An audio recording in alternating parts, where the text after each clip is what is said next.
विधानसभा में बड़ा ही बारीकी से लोगों की समस्या को लिखने का काम किया, इस पर क्या कहेंगे? निश्चित तौर पे हमेशा घूमते ही रहते हैं कहीं ना कहीं, और आज इसी भ्रमण के क्रम में औराई प्रखंड भैरवनाथ मंडल के अंतर्गत घनश्यामपुर पंचायत में आज लगभग सभी गांवों में भ्रमण हुआ। एक हमारा गंगुली और उस साइड का धरहरवा का पर्री बच रहा है जो बाद में हम करेंगे। तो निश्चित तौर पे आने के बाद कुछ छोटी छोटी समस्याएं हैं, जो चीज़ हर चीज़ हो चुका है लेकिन ज़मीन पर दिखाई नहीं दे रहा है। तो आने के बाद कुछ ना कुछ जनता को लाभ मिलता है। तो मिल करके हमने सबको से मिला है, सब लोगों ने आशीर्वाद भी दिया है और हमने जो काम लाया है क्षेत्र में इसके बारे में जानकारी भी दिया है। तो लोगों ने कहा कि बहुत बहुत धन्यवाद के पात्र हैं और निश्चित तौर पे हम लोग एनडीए के साथ हैं, एनडीए के साथ रहेंगे। लोगों का कहना है सर, जो मोदी जी जो 10,000 रुपया दे रहा है अभी तत्काल में बिहार सरकार के द्वारा जो घोषणा हुई है, वो रुपया फिर लौटाना है या उसको? निश्चित तौर पे वो 10,000 रुपया लाभ जो मिल रहा है वो लाभ इसलिए दिया जा रहा है कि आपके अंदर मोटिवेशन हो और आप कौन सा रोज़गार करेंगे चयनित करें, चिन्हित करें। उस रोज़गार को प्रमोट करने के लिए दिया गया, वो लौटाने की आवश्यकता नहीं है। लेकिन जो लोग रख लेंगे, खा लेंगे, नहीं दे पाएंगे या नहीं काम कर पाएंगे, फिर उनको 2 लाख का लाभ नहीं मिलेगा। तो 10,000 रुपया जो दिया गया है इसमें आपको कहीं ना कहीं कोई रोज़गार चुनना होगा। आप अपने क्षमता के अनुसार, समय के अनुसार, क्षेत्र के अनुसार कोई भी रोज़गार चुनिए और उसमें अगर 2 लाख रुपए की आवश्यकता है तो वो सर्वे करके आप रोज़गार कर रहे हैं, 2 लाख का विदाउट इंटरेस्ट आपको मदद किया जाएगा।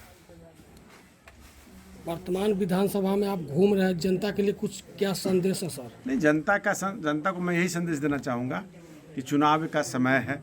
बहुत सारे लोकतंत्र में सबका अधिकार है, सब पार्टी का अधिकार है, निर्दल का भी अधिकार है, लेकिन जनता अब समझ चुकी है और हम समझाना भी चाहेंगे कि कुछ लोग उचक्के टाइप के लोग घूम रहे हैं, उनसे सावधान रहने की आवश्यकता है। विकास आपका एनडीए किया है, आगे भी एनडीए करेगा और अब अगला विकास जो होगा 2 साल 3 साल के बाद, जो आने वाला, जब हमारा पुल बन जाएगा, रोड बन जाएगा, बांध का काम हो जाएगा, पावर सब स्टेशन बन के तैयार हो जाएगा, तो यहाँ इंडस्ट्री कैसे चालू हो, एग्रीकल्चर बेस्ड इंडस्ट्री हो, लोगों को मार्केटिंग मिले और लोगों को शिक्षा मिले। ये तो मेरा बल होगा कि काफ़ी ज़मीन हमारा है और बांध बनने के बाद ये ज़मीन बाढ़ से बच जाता है।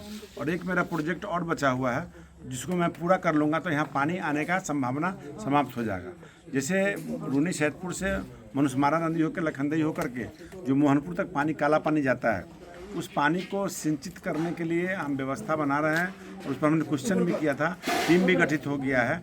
हमको लगता है कि साल 2 साल में इसका भी प्रक्रिया पूरा हो जाएगा और उसको आगे और नहर बना करके मोहनपुर से आगे सीतामढ़ी जिला में जोड़ देंगे, जिससे कि पानी जो उधर जाके हजारों एकड़ ज़मीन में खेती नहीं होता है, डुमरी चौर में, साखो चौर में, तो खेती भी होगा, लोग का फसल भी नहीं रहेगा और उससे सिंचाई भी होगा। कैसे सिंचाई होगा? जब उसको हम फाटक लगा के, स्लुइस गेट लगा के पानी को रोकेंगे ऑफ टाइम में और उसी को पानी से हम खेती भी करेंगे, सिंचाई भी करेंगे और लेयर भी मेंटेन होगा। आने वाला समय किसानों को इसका लाभ मिलेगा। सर, बहुत सारे जनता का काफ़ी दिन से अभिलाषा है, जो ये रोड जो है गढ़हा से आगे जो लंबा पुल है, काफ़ी दिन से भी रुका हुआ है और अखबार में देखने को मिला है जो उसका अति शीघ्र आपके द्वारा शिलान्यास किया जाएगा। मैं आपके चैनल के माध्यम से अपनी तमाम शीर्ष नेताओं को, शीर्ष विभाग के पदाधिकारियों को धन्यवाद, आभार प्रकट करना चाहता हूं कि अथक प्रयास से ये पहले तो 10 साल, 12 साल, 15 साल से लोग लगे थे, हम भी लगे थे, लेकिन नहीं हुआ। इस वित्तीय वर्ष में, मतलब इस 5 साल में जो हम लोग का टर्म था, उस टर्म के अनुसार पूरे 5 साल लग करके यह काम हम लोग समापन की ओर ले गए। पेपर वर्क कंप्लीट हो गया, टेंडर हो गया, ठेकेदार पीएनसी ठेकेदार अलॉट हो गया। और मुझे जो लगता है, मैंने जो माननीय मंत्री जी से बात करके आया तो माननीय मंत्री जी ने कहा कि कलश स्थापन के पहले और विश्वकर्मा पूजा के बीच में कोई ना कोई सुनिश्चित डेट आ जाएगा। तो इसमें निश्चित तौर पर उसके पहले हमारे बिहार सरकार के माननीय मुख्यमंत्री जी इसका वर्चुअल शिलान्यास करेंगे। उसके बाद स्थल पे आकर हमारे डिप्टी सीएम और माननीय पथ निर्माण मंत्री आगे कार्य प्रारंभ करेंगे। तो मुझको लगता है 10 दिन के बाद ये काम शुरू हो जाएगा। और विधानसभा का वो अंतिम समस्या है, उसके बाद हमको नहीं लगता समस्या कभी अंत नहीं होता है। जी जी, समस्याएं अनंत हैं, लेकिन सबसे बड़ा सपना था जो आज साकार हुआ है। इसलिए तमाम औराई की जनता को ये खुश है कि मेरा जो सपना था वो पूरा हुआ है और पूरा ही नहीं, उसके साथ साथ बांध भी बन रहा है, साथ साथ कटरा का भी बन रहा है। यानी अगर पूछा जाए तो ये 8 अरब, ये बांध का 5 अरब, बौकची में जो बन रहा है वो 5 अरब, 8 5 13 5 18 अरब, ये 1.5 अरब का आपको रोड बन रहा है। यानी लगभग जो मैं कहता हूँ कि 30 अरब का काम आया है, तो पूरे काम को अगर बैठ कर गिना जाए तो 30 भी पार कर जाएगा। अर्जुन राय जी बार बार कहते हैं जो वो रोड हम बनाए हैं, ये हमको समझ में नहीं आ रहा वो रोड कौन बनाया है। और आपसे भी सवाल किया गया लेकिन आपने अच्छा, कहा रोड कि- कब बना है वो? उस समय सांसद भी थे क्या? वो बोल रहे जब सीतामढ़ी हम सांसद बने तब हमने बनवाया। चालू कब हुआ? मतलब बिना सांसद, मतलब बिना सरकार, बिना बनवा देते हैं रोड को। तो देखिए उनको मौका मिलेगा, मैं नहीं कहना चाहता, आप लोग हमसे बुलवाना चाहते हैं।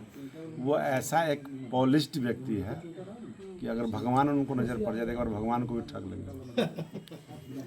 सर एक सवाल और है कि औराई विधानसभा के लिए भैरव स्थान मंदिर